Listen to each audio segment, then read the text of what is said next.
leewtoo.com, le roi de l'information en temps réel. Suivez-nous sur YouTube, Facebook et Instagram. Téléchargez l'appli. salaamaaleykum chers internautes Sénégal 7 ñu ngi leen di nuyu di leen ziar bu baax a baax di amal seen émission Max Lamb maximum de lamb di ci ànd ak Père Max ak suñu invité bi di Bourkhane Wade di manager Boy Niang ñu bàyyi ko mu nuyoo suñu invité bi ñu ngi lay bàyyi nga nuyu. auzu bi kalimatillahi taamaati min sharri maa xalaq ginnaaw bi nu sant yàlla julli ci Baay Laay ak Seydi ñu ngi nuyu internautes yëpp rawatina nag Sénégal 7 di nuyu tamit waa site bi directeur bi ba ci gën a suufe di ñaan yàlla na jàmm wàcc ci réew mi làmb ji nga xam ni ci la ñuy yëngatu yàlla na ci yàlla def jàmm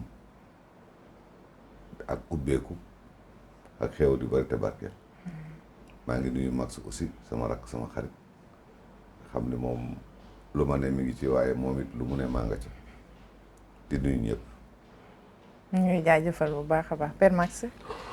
waaw jërëjëf Laalia di santaat yàlla bu baax di bind ci yonentam bu tedd bi di gërëm suñu ñaari waajur di ñaam jàmm ci réew mi di ñaan rek weer yu ñu jógee gàmm yi ñu jógee lu ñu fi ñaan yàlla na ko yàlla nangu yàlla mën na ko yàlla na ko def te yàlla def ci réew mi jàmm yàlla mën na ko yàlla na ko def comme li may wax rek rendez-vous la tey nag ñu dalal grand boo xam ne ndaanaan la dund làmb taarix ba ñaar rek la làmb bi démb ak làmb bi tey taarix bi mooy li nga fekkee ak liñ la nettali moom mu dund làmb jaar ci làmb bëre formé ay champion ba pare doon manager de lutte kon buñ ko dalalee kenn du wax kii lu tax ñu dalal ko moo tax lal yaa tey sa invité bi macha allah xam naa buñ ko seqee maak yow dinañu war a waxtaane làmb ndax actuel li fi xew dafa bëri laal yaa noonu daal laay nuyoo yow nag di la xamal ne namoon nañ la dangaa dawoon fii te fii waroo koo daw dee ko jege ndax làmb ji daa yaatu te da nga cee bokk sport dafa war a boole lépp daa war a boole lépp te yaa ngi yëngu ci wàllu sport lal yaa dëgg la kay daw moon sax dama fi nekkul woon tamit ñu nekkoon waaw da ngaa voyagé woon waaye ci afro basket bi lañ nekkoon loolu moo tax mais ma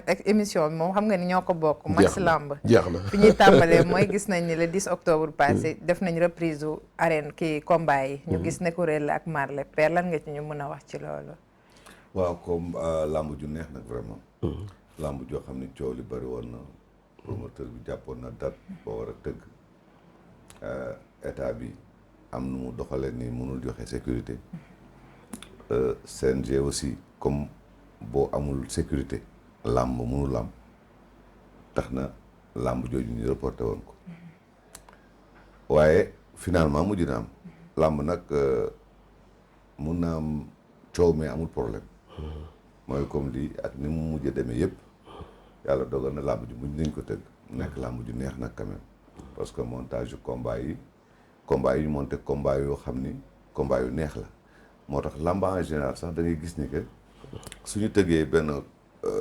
combat bu jeex rek nit ñi dañuy génn mais lamb jooju ba bi lamb ji tas toujours lamb ji dafa fees loolu day wane rek programme bu baax la woon alors lamb joo xam ne aussi ñu bari dañoo defoon Neko Rell favori parce que xam ne Neko Rell ndaanaan la ku mën a bëri la koo xam ne presque ay champion la bëril contre Marley ak différence de taille beeg yooyu kenn ku nekk yaakaaroon na ni moom mooy daan tax moom la ñu favoriser woon waaye la ca nekk mooy Marley bi mu ñëwee combat rapproché la bëri nanguwul tàggoog moom benn yoon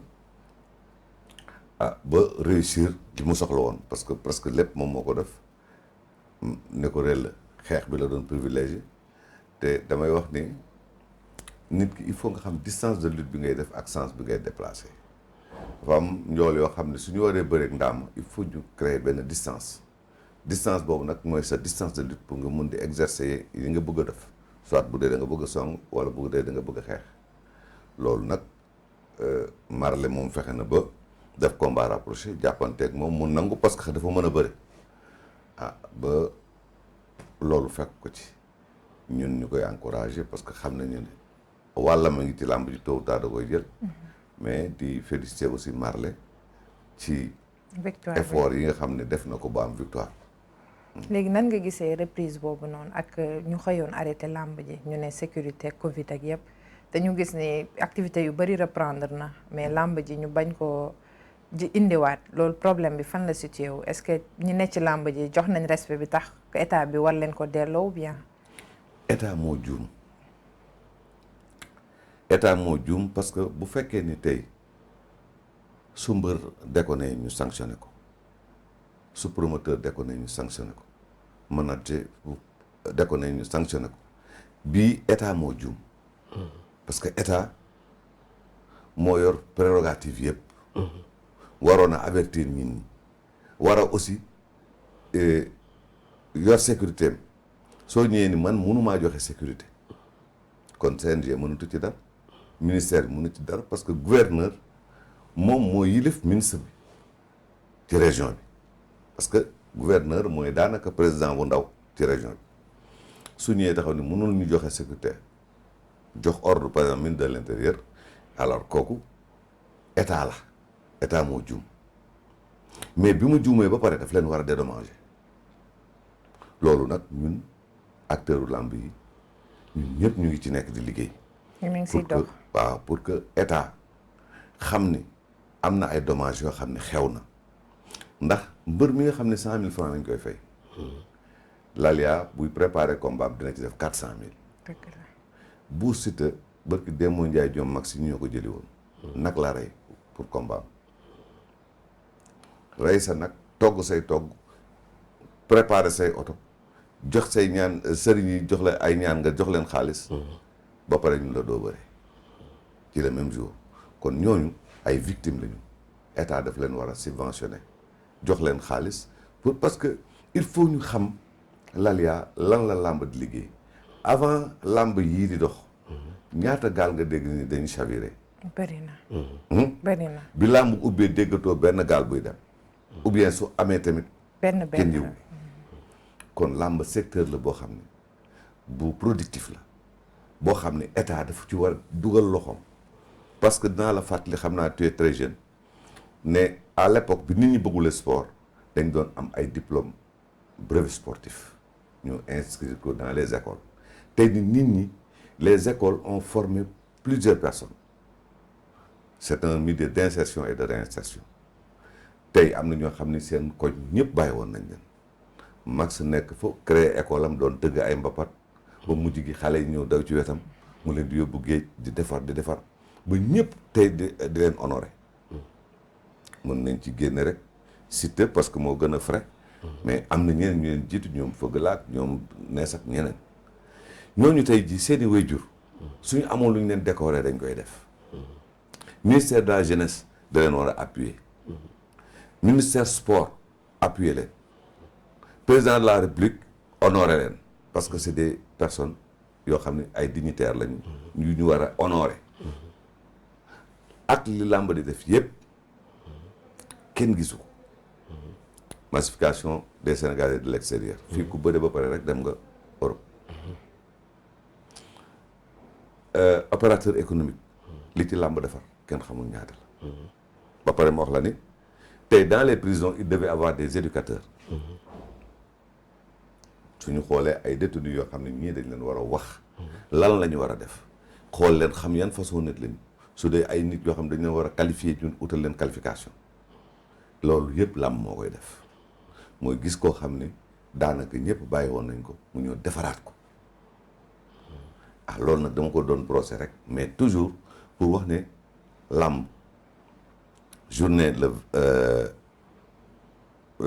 24 boobu nga xam ne dañ ko reporté woon ba ñu mujj ko tëgg xale yooyu bëri ci ñun dañ leen di féliciter ñoom ñëpp di féliciter promoteur bi parce que moom aussi France la nekk mais toog di promouvoir xale yi def ci nag xaalis bu bëri jël ñi nga xam ne ñu jafee utal combat la ñu bu dajale leen alors ku mel noonu il faut état di xool mu encouragé leen conséquences yi nga xam ne moom lay jur ëllëg ok waaw d'accord Père Max ñu ñëw dellu soit ci yow lan nga ñu mën a wax ci reprise combat yi am ni waaw ñu koy rafetlu rek mais fi buur daanelee laa yëkkati di dal ci kaw promoteur boobu di ko masawu ndax ku ne xam ne buur li ma ci gën a métti lamb ja fees na mais amul xaalis waaw ki may indexé nag du kenn mooy ki defar billet yi parce que mënuñu la sant ay billets nga defar ay billets le dimanche 13h la génne billet yi ci saagam. mooy bloc bi. jëm ca guichet yo mais le samedi. ci guddi am na ñu yor billet yi di ko jaay. kan moo kon ki la defaral billet yi. moo defar lu ëpp. incident boobu moom ci combat bi. loolu moom ci combat bi stade ba fees del te amul xaalis. loolu.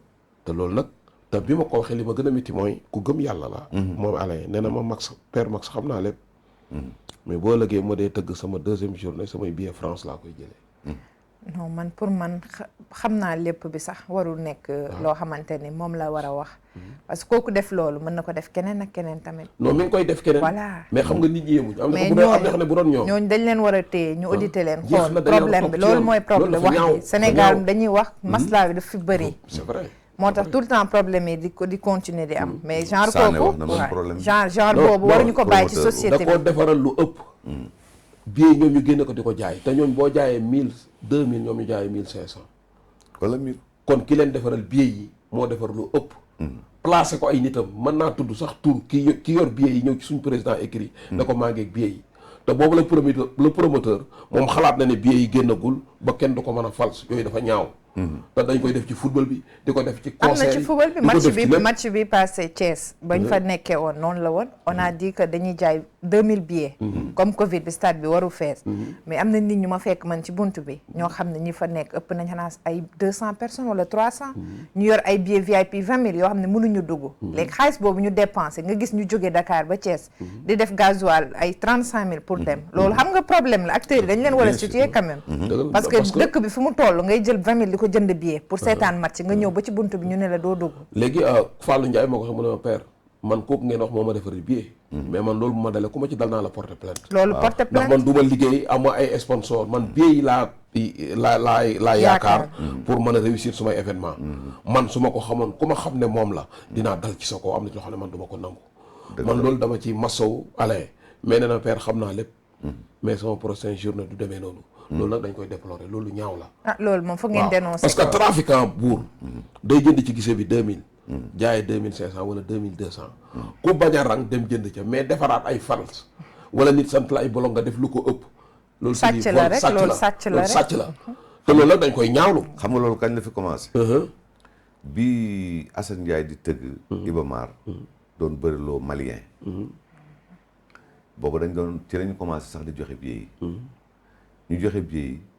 malien waa supporteru malien yi. dem defar seeni billets.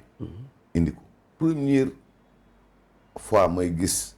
yu mel noonu ci combat boobu laa ko gisee woon. loolu nag. comme ni nga ko waxee. dañ ko war a gëstu ba xam ko. feeñal leen. parce que ñun suñu làmb ji max. du ñu nangu kenn ku ko yàq. di ko yàq xam nga Alain li mu def. et puis bi report bi amee. wax nga ko léegi. parce que jëli nañ mbëri nga def regroupement togg añ def lépp.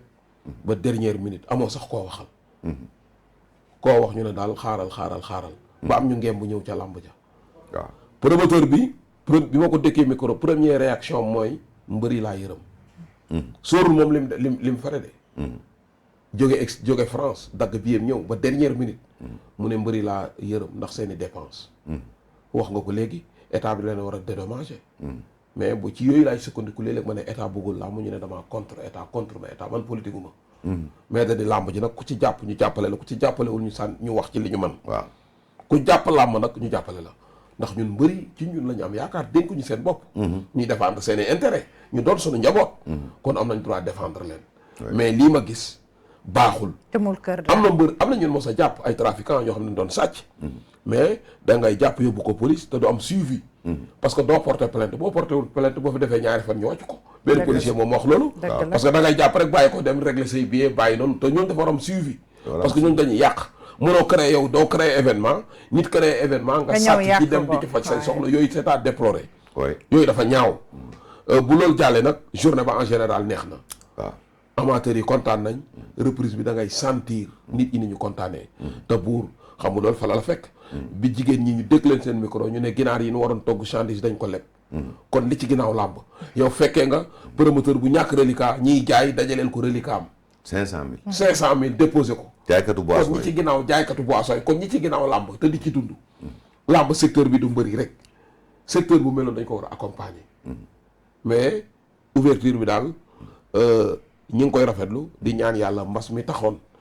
ñu arrêté woon yëpp na continuer ndax it nag la ma doon wax boo ne l'heure est grave weeru dee nga fayu mbër mi nga ne ko toogal heure bi ci mbër mi la grave mais garaawul ci yow waaw bu ñu fa jógee ñu dem journée bi amoon démb le 24 octobre bi di général ak Malika lan nga ñu mën a wax ci journée démb bi waaw muy journée boo xamante ne nii moom it am na solo wax nañ ko léegi favori yëpp dañ ko joxoon général marle bi ko ci loolu dalee grand bour wax na ko léegi saa ma ko xoolee entraînement ne ko combat bu métti ngay bëre su ñëpp ne yaa man day métti ci yow ndax même bu combat bi yàggee ñu ne kii li muy def nii te kee loolu da koy yokk jom lu mu def da koy xeeb mais moom daawul fooye combat général yi loolu ko dal parce que biñ njëkkee jàpp combat bi kee dafa mujj am blessure tànk bi damm ñu tabax ko ñu reporté ko am ñu jege général ñu naan ko dafa ragal ñemewul combat bi moom mu jéngu te kee liñ koy reproché mooy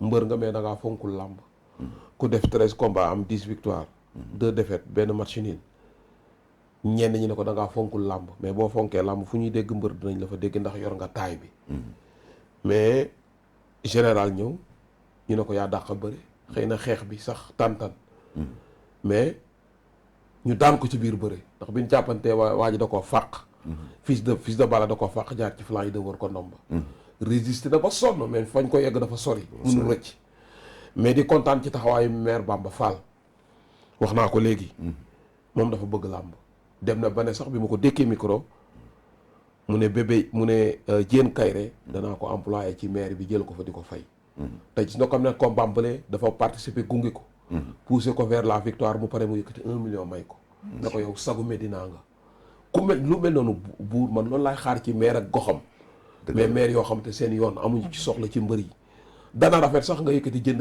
ñaari kaar wane na kat yéen ci sama commune ngeen ne jàppale sa waa commune loolu ku ko def mbër yi rafetlu ko moo waral nga daan naan damaa gërëm diw jox damaa etiset jàpp na ci te mbër yi li ñuy dépensé dafa bëri mais daal di rafetlu premier jeune di féliciter Assane Ndiaye min na Ibamar su fa tëggee day fees del roi Ibamar laa koy waaw roi Ibamar waaw waa xam nga Max foofu il faut ma ñëw ci li ma doon wax rek ci làmb ak njariñam barki demoo Njaay ci mbënd mi Siteu waaw du maire du député c'est un lutteur citoyen rek nekk un citoyen nag noble citoyen nationaliste et patriote dem ne ndox mi du ma seetaan mukk muy envahir sama dëkk bi génne ay moyens ak ay relation am ñoo xam ni ginnaaw moom bi mu amee ay pompam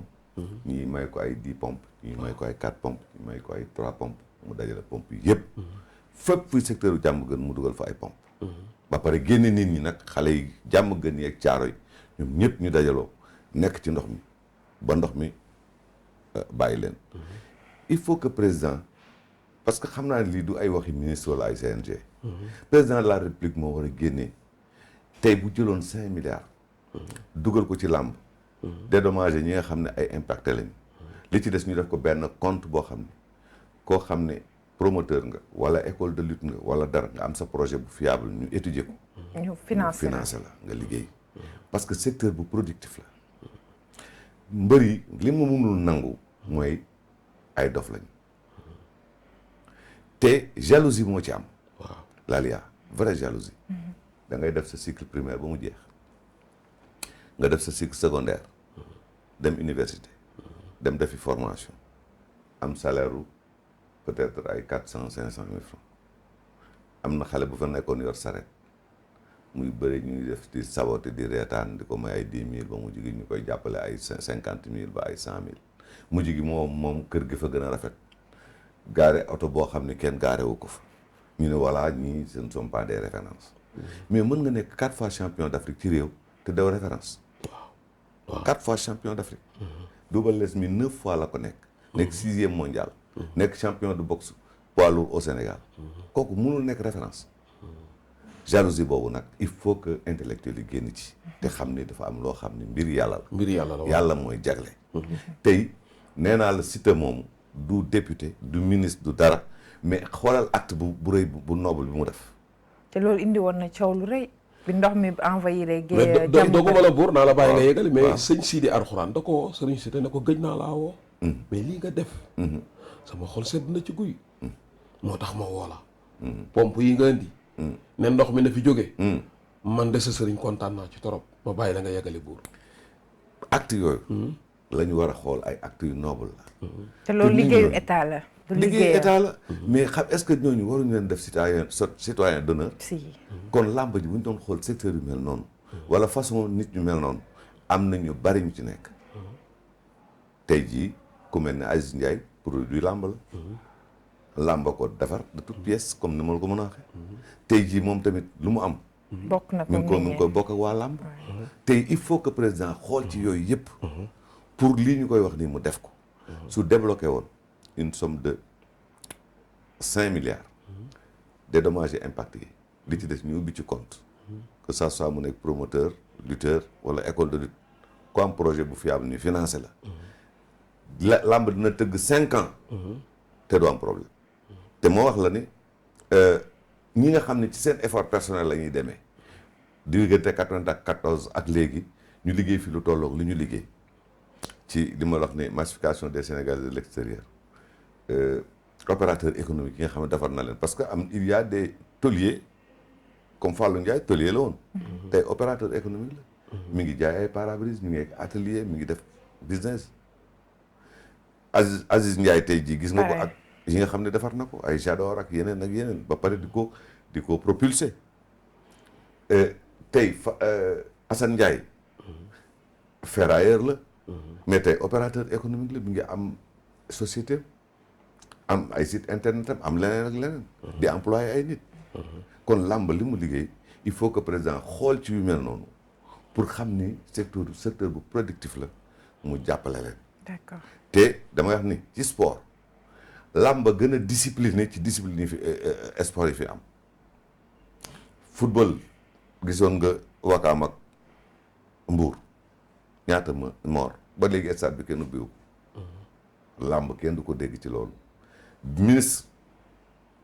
ministre sport composante làmb yëpp ñoo ñëw dajale seen doole kenn ku nekk ñëw dimbale ministre de la santé ci Covid bi ñu demee ba di séddale 1000 milliards yi dañ ko séddoo ba mu jeex làmb amu ci dara lu dul ay xaw ma 20 et quelques milliards 20 et quelques millions ñu jox ko promoteur yi bàyyi mbëri waaw 20 et quelques millions ak ñee li ñu def yëpp am na ci ñoo xam ne comme ñoom Sokh Gamou Gueye à 2 jours de leur combat li ñu amoon yëpp dépensé nañ ko ñu am seen ngor kenn génnul ci mbedd kenn deful tojul xeer kenn lakkul pon bu yëf yi reprendre ñu bëree ko ci ngor toog loolu nag il faut que ñu xam ni Sénégalais yi cër bi ñu am loolu la mbër yi am ñu bañ leen di wooyee dof wooye leen ay nit yoo xam ni nit yu discipliné nit yu bëgg seen réew la parce que lépp lu réew mi soxla mbër yaa ngi ci mais li mbër yi soxla réew mi taxawu ci dëgg la est-ce que loolu moo indi sax léegi ñu gis phénomène bi di MMA ak mbër yi di daw di dem foofu dégg xaalis bi rek yaakaar ne xaalis boobu mooy tax te combat yi dafa wute ak yi am fii c'est du très haut niveau loolu ñu daal di fii ñëwaat rek lan nga ñu ci mën a wax gis nañ démb Bombardier ñu def ko kaw bu doy waar avant-hier c'est pas le seul loolu ak Reug gis nañ ko aussi voilà te gis nañ tamit Ama Baldé signé na moom aussi pour prochain combat am gis nga xaalis neex na trop waaye njëriñ doo fekke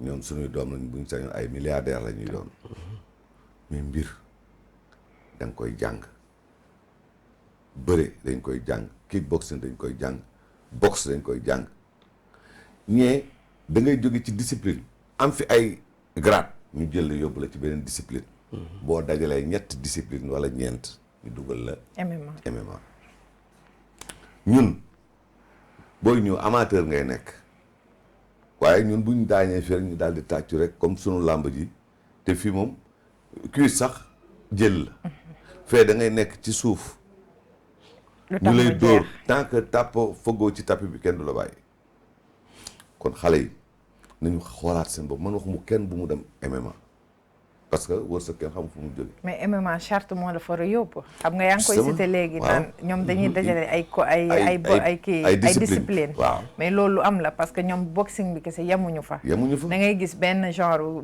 polonais boo xamante ni mooy comme ki maître kaw ki Bombardier. moom dafa def boxe. def na taekwondo def yu bëri yoo xamante dañ koy dajale. lutte sax dañ koy def aussi ñoom da ngay gis ni ñu sec dañoo sec. doo gis si ñoom loo xamante ni day comme gis nga ko si suñu mbëri.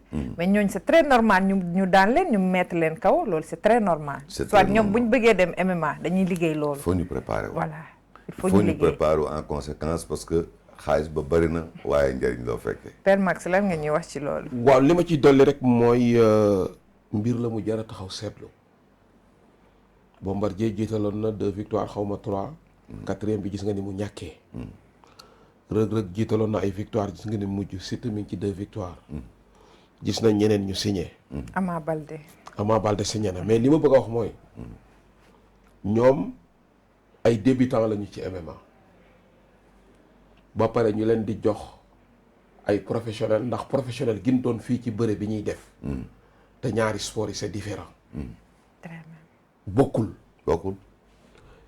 fee ay amateurs lañ fa dañuy doog a débuter ba pare ñu leen jox ay champion du monde c'est trop risqué. trop même. fii am na ay salles yu ubbi def MMA ku ko ci bëgg soo jógee entraînement sa écurie wala sa école di demal defi ko fa. ndax ñaari sport yi du benn. mën nga jël coup boo xam ne waxuma sax continuer làmb mais mën na lay topp. di des ci sa dund. indi la maladie. waaw kon mbëri buñ topp riir mi rek parce que bu doon dañuy dajeek ay amateur foofa ngay daje koo xam ne dafa ay 30 combats 40 combats 50 combats ci MMA.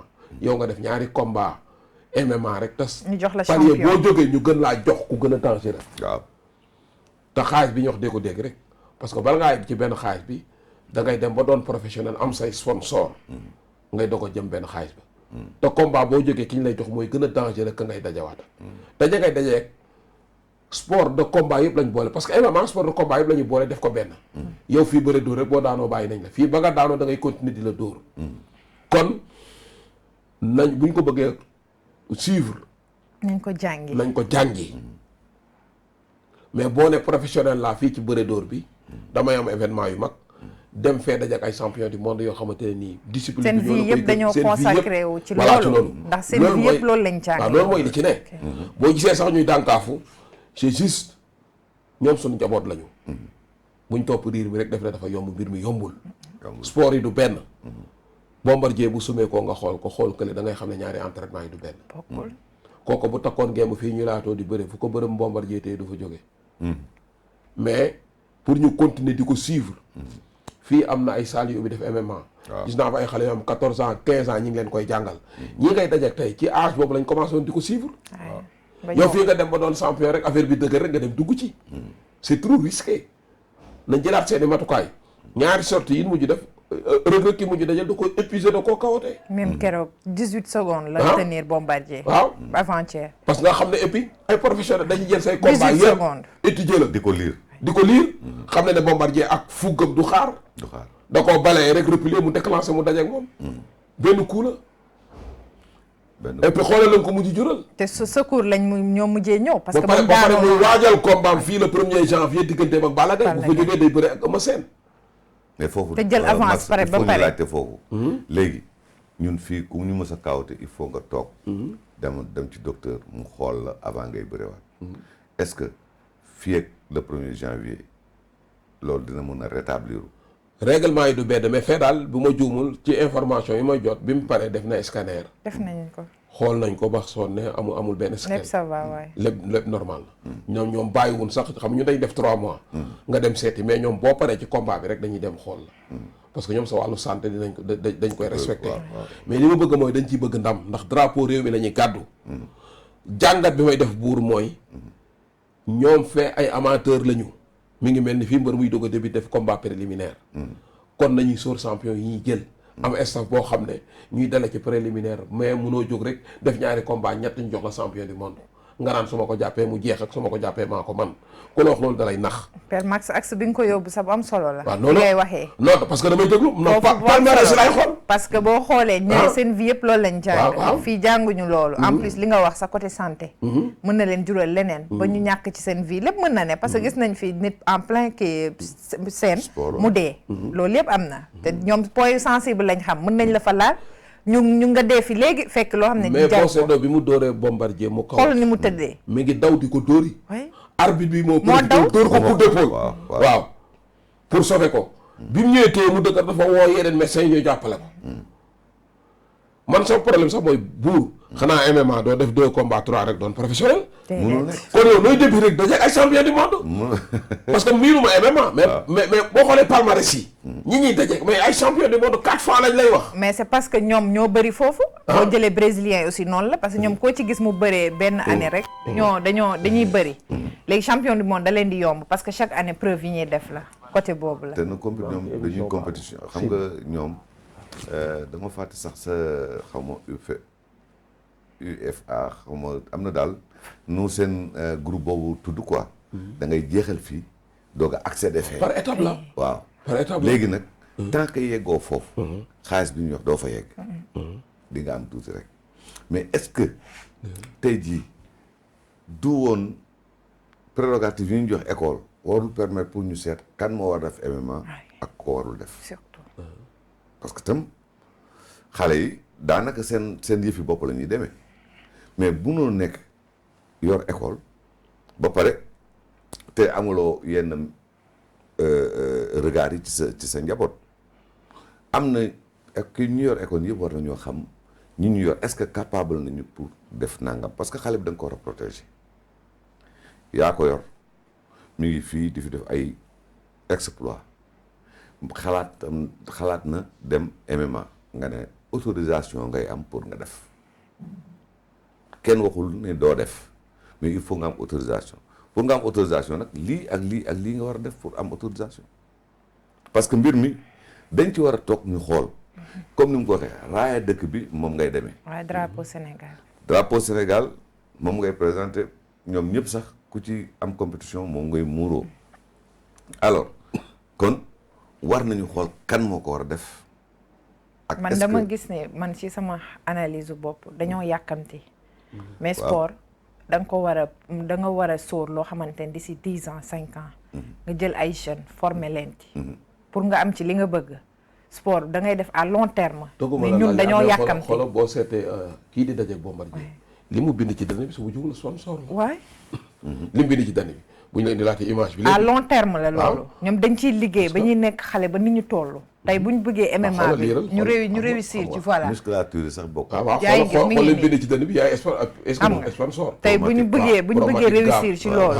waaw parce que da ngay dem ba àgg ci niveau bii. am ay sponsor sax ay garabu bio la quoi. parce que fleur yi ngay gis ni waaw jeex na xam nga lii produit la muy publicité kon. mais problème bi mooy dañuy débuter ñii ay débutants lañu. suñ doom yi koy compétir yi ay débutants lañu ci MMA. moo tax dañ ko war a jàngi nag. gis naa Modou Anta numéro 2 ma nga ca Brésil. mais Sall la fa bokk ñu ko fay former. waaw moo ngi def MMA. mais mbër yi seen tur rek parce que fii ay professionnels lañu. mais fekk du ñu fa ay professionnels ci MMA ba pare ñu leen di jox ay professionnels ñuy combattre ak ñoom. loolu c'est très normal ñoom lañ leen di jox parce que foofu ku aayul doo fa nekk. voilà léegi taxaw seetlu boobu maanaam ñi leen di ménager. dëgg la war nañoo wax ak ñoom. foofu ku aayul du fa nekk parce que ñoom dañ koo jàngi. yow nga yaakaar ne Sénégal fii nga yem li nga am fii nga yem nga yaakaar ne mën nga concurrencer la ki ne Pologne wala ku nekk Brésil wala ku ne États-Unis mënu par rapport ak MMA. c'est très différent. parce que c'est autre chose. nee naa dañuy wax cuisse sax bu laalee jël am na. fee nit ki day yéeg ci sa kaw di la dóor. ci tapis bi wala. tant que yow fëgguloo. yaa ngi dégg wala arbitre bi gis ni que amatoo ay réaction yaa ngi dégg fo àtte du am mun kenn gañewul. nga gis koo xam dañ koy téye sonal ko mais finalement mooy mujj gañe. kon ba tey bokkul ak sunu yëf. di ay discipline ngay dajale. bul nekk même Juan. waaw. day def MMA. waaw mais dafa am yu mu gañe di gañe ba mujj gi mu dugg nag MMA nag actuellement. waaw ñun kenn deful nous ne sommes pas en règle parce que ni ñuy demee MMA da ngay dem rek à l'aveugle mais xamoo sax ki ngay fii dajeel. dafa dem école de lutte Boy Niang école de lutte Balla Gaye ut fa licence di compétir comme tout le monde ñun sax dañuy am loolu parce que boo li tax ngay compétir parce que am na foo bokk waaye nag formation ba base bi la de.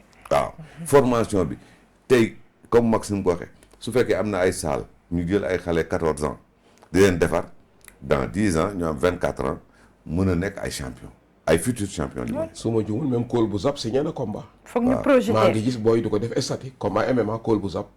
waaw signé na MMA su ma juumul. Europe la koy waaw defee est-ce que defee ko Europe parce que gis naa ñu koy publicité. c'est juste daal suñ njaboot gi. nañ bàyyi xel ne ñaari discipline yi duñu benn. ku ko bëgg nag bañu jàng. ñu def ko. yéene nañ leen ay milliards. mais seen santé ñoom ñor nañu. ak seen avenir. nañ ko bàyyi xel. mais xëy na ak defetu Bombardier ak Reug Reug gi dana tax ñu gën a defaraat taxaw seetlu. bañu ñu koy def am nañ fit bi am nañ lépp. mais affaire bi du fitu kese.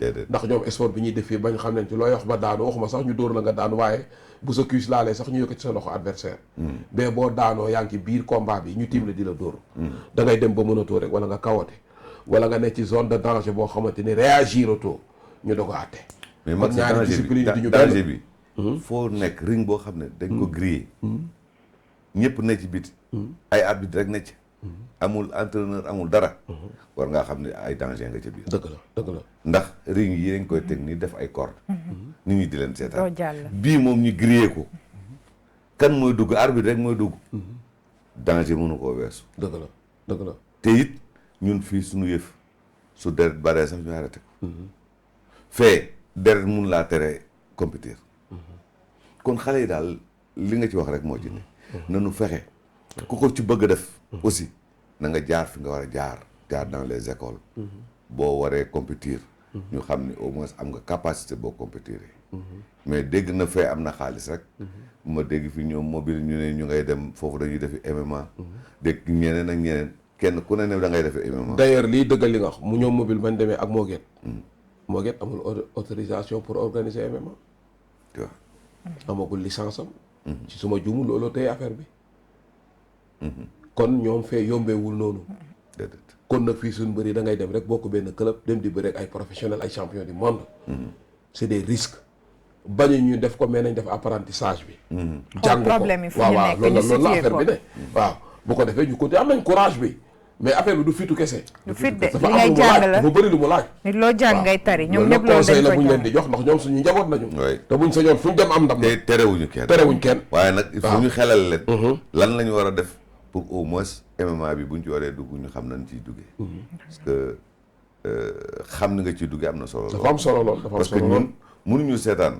rëg-rëg ak li mu am yëpp say ay victoire mais ni mu mujjee neexuñu mën nañ laa gagné mais am na façon yoo c'est xam la ne façon manière waaw bi.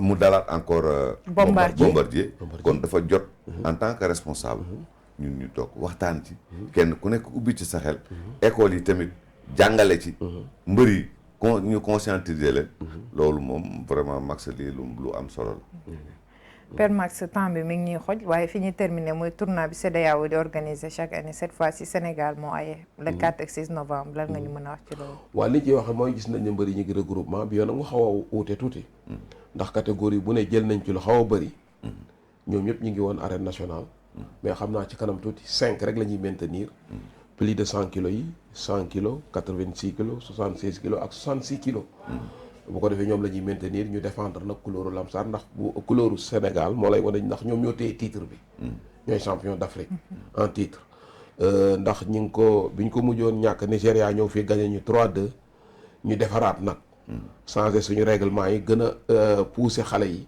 ñu fonk ko boobu ba léegi chaque année Sénégal a koy jël kon su ma jumul li ñu ko jël bëri na lool année boobu ñu ko ñàkk ba léegi bi ñëwee dañ koo jëlaat kon dañ leen di ñaanal rek ndax di 4 au 6 novembre la ba pare gan yi le 7 bi Coens day bëri double moteur te ñoom du ñu dem dañ ne dañuy toog seetaan bëri door ndax ni sénégalais yi bëggee làmb mais daal dañuy ñaanal rek équipe nationale xam nga démb indi woon nañ général bu Malika équipe nationale bi yëpp ñëw parce que mi ngi woon regroupement ba pare ñëw bëri si mais yàlla def ñu daan ko xam nga bëri door moom dafa particulier moom beneen affaire la moom mais daal ñu ngi leen di ñaanal drapeau bi bu ñuy ñëw di seetaan si le 7 combat double moteur be Coins ñu gàddu drapeau bi ñëw ànd ak seeni gan nag wan leen suñu cosaan loolu daal lañ leen di ñaanal yal na ko yàlla def fi ñuy jeexalee mooy gis nañ ne face à face Modou Lo Ama Baldé dafa avorté woon mais apparemment cette fois-ci Luc Nicolaï bëgg na ko jàppaat tamit waaw xam nga jàpp nañ ko le 25 décembre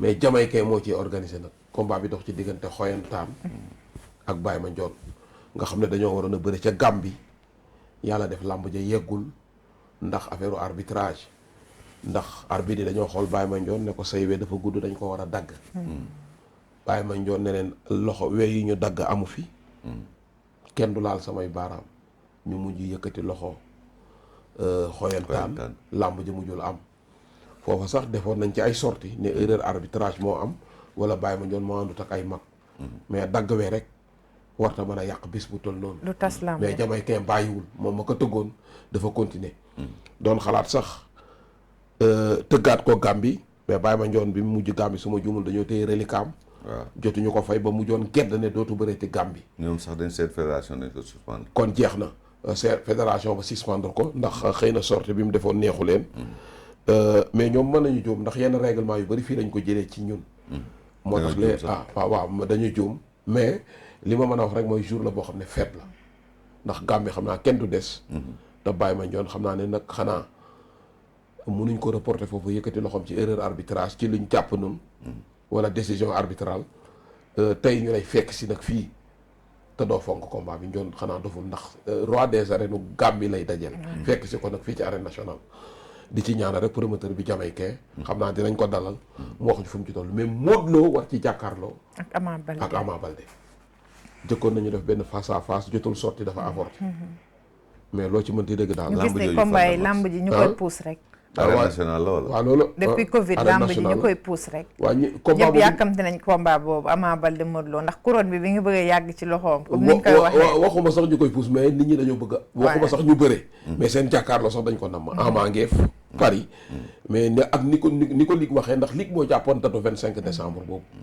ci lañ waroon a bëre mais Ligue jël combat ba yóbbu ko le 12 mars ba pare ne mais face à face bi danaa ko maintenir le 25 décembre ci date bi ma jëloon ànd ceeg suma frère Jamaïcain kooku le 25 décembre lay doon combat bi nag coow li bëri na xaj na arène nationale ñii na xaju fa ndax ginnaaw bo Ama ñi naan ginnaaw Modou Lo waaye Modou Lo ne leen bi buñ ko bëroon buntu kër ñoom Ama danaa bëri si ànd ak samay mbokk mu daan combat boo xamante ni daal xam naa waa Luc Nicolaï Enco ñi ngi ciy waajal ndax ñoom miin nañu événement yu mag waaw kon daal lal yàlla loolu la ñuy xaar ci bés boobu ñu ngi xaar Papa lan nga ñuy wax ci bés boobu noonu ñëpp di xaar mooy diggante Modou Lo ak Ama Baldé xanaa njëkki ci d'abord équipe nationale ak CEDEAO bi bon di ñaanal CNG bi réussite yi mission bi ndax gis nañu ay coppiku yoo xam ne yu bari équipe bi seen regroupement daawul yàggee nii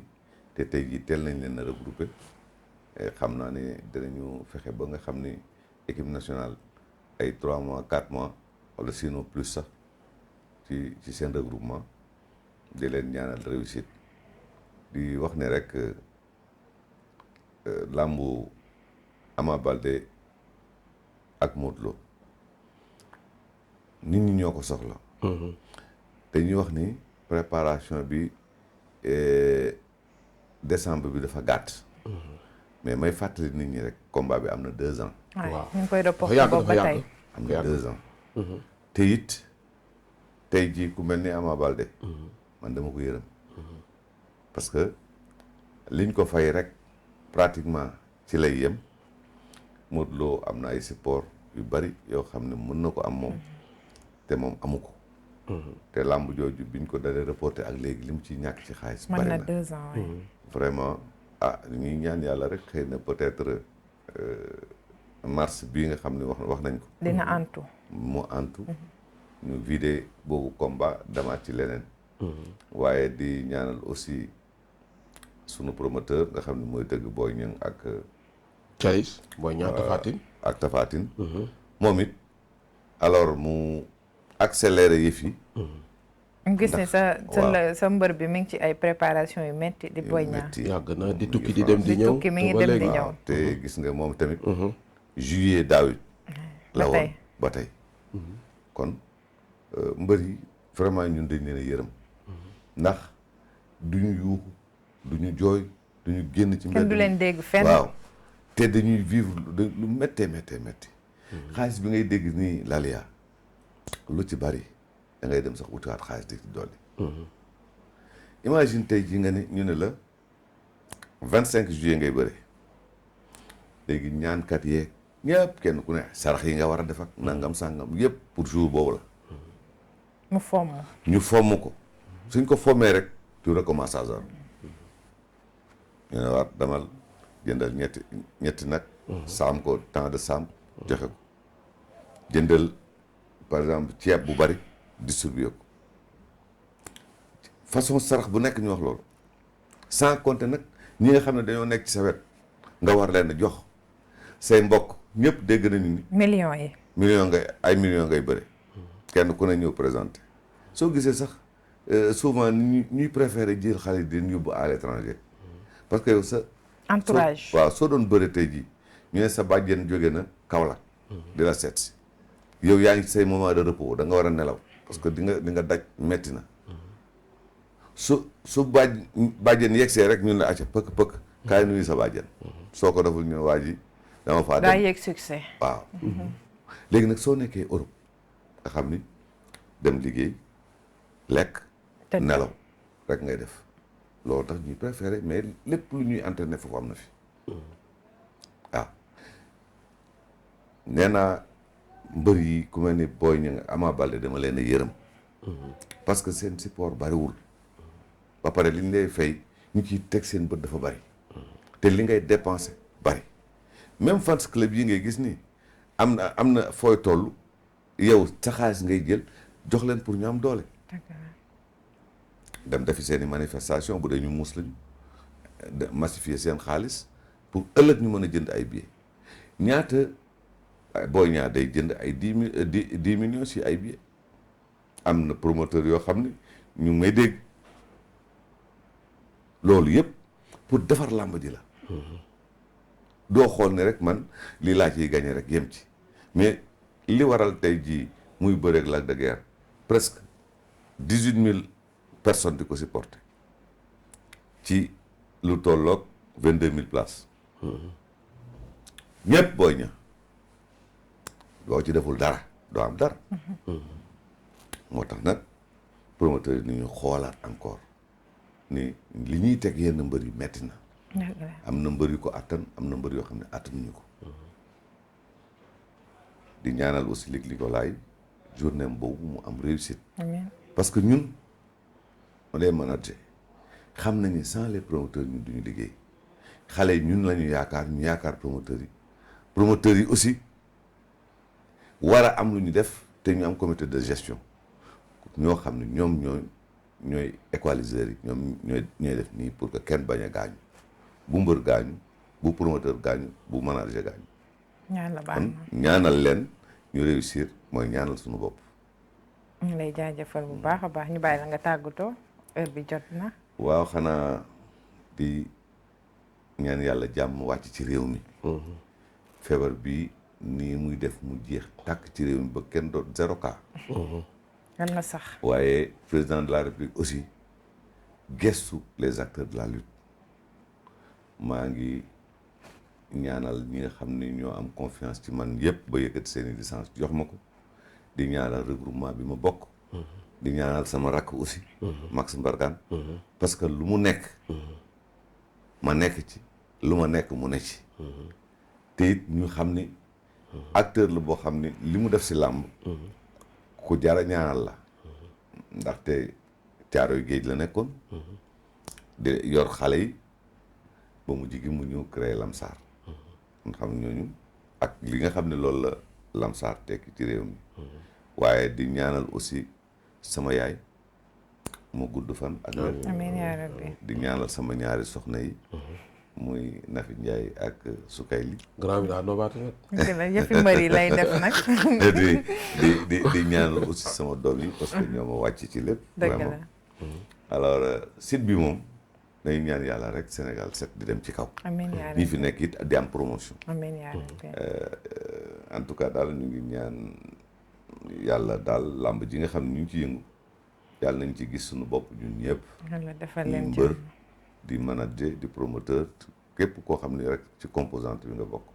ñu ngi lay jërëjëf jaajëfal bu Lalia baax et yow tamit di la ñaanal. amiin xaw yaa ma ndax rabbi. am nga jëkkër bu amee jëkkër yàlla na la bëgg. amiin yaa ñaanal rabbi ko, amiin amiin Paan Max ñu bàyyi la nga tàggatoo. waaw jërëjëf li may wax rek mooy Siteu Papa Sow le 5 décembre la moom tamit ñu ngi koy waajal waaye dimanche Ada Fass ak dafa am mbër ñu ànd ceeg Fallou Ndiaye Sidi Diakhaté ca Thiès diggante Alaaji Gaynde ak Ousmane Gandi Gall kooku it ci dimanche le 31 octobre kon yooyu mooy programme yi nga xamante ni moo nekk suñu kanam nii rek lañ leen koy toppalee nag ci naan max lamb maximum de lamb maanaam mbooleem la xew ci làmb dara du leen ci ump dinañ dem ci stade yi dinañ dem ci studio yi di jëli la fa xew bu jàllee dinañ toog fii plateau woowaa làmb ñu waxtaane làmb nee naa leen woon du ma fi dalal kenn ci làmb ci émission bi ñu ne kii lu muy def ci làmb kii ko dégg lu mu wax war ngaa xam ne war naa wax ci làmb laal yaa di la kontaane di kontaane sama fiche yi ne ci régie bi ñoom Abdourahmane ñoom Abdourahmane ak ñoom ñëpp ak biche ñu ngi kontaan ci ñoom taxawaay bi am na solo dëgg la ndax boo